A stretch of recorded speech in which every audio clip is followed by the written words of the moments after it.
భారతీయ జీవన విధానంలో ఆయుర్వేదం ఒక భాగమని కేంద్ర మంత్రి కిషన్ రెడ్డి అన్నారు. వేల ఏళ్ల క్రితం ప్రపంచానికి భారత వైద్య విజ్ఞానం అందించిందని అన్నారు. మోదీ ప్రధాని అయిన తర్వాత ఆయుర్వేదానికి ప్రాధాన్యత పెరిగిందన్నారు. ఆయుర్వేదము ఏదో ఇది మన ప్రాచీన వైద్య విజ్ఞానం మాత్రమే కాదు, మన భారతీయ జీవన విధానంలో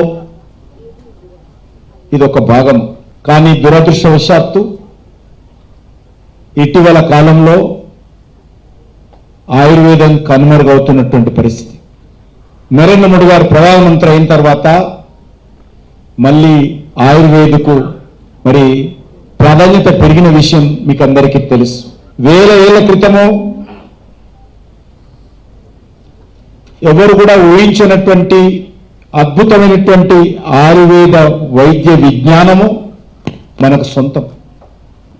వేద కాలాల నుంచి కూడా ఆయుర్వేదానికి ఉన్నటువంటి ప్రత్యేకత కారణంగా ఆ రోజు ఆపరేషన్స్ కూడా మన ఆయుర్వేదికి సంబంధించినటువంటి డాక్టర్లు ఆ రోజు నిర్వహించారు.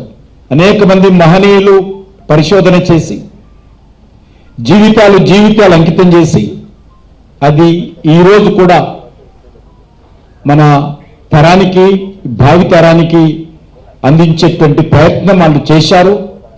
దాన్ని మనము భవిష్యత్తు తరాలకు తీసుకెళ్లాల్సినటువంటి బాధ్యత మన అందరిపైన ఉన్నదనే విషయాన్ని ఈ సందర్భంగా మనం వేస్తున్నాం.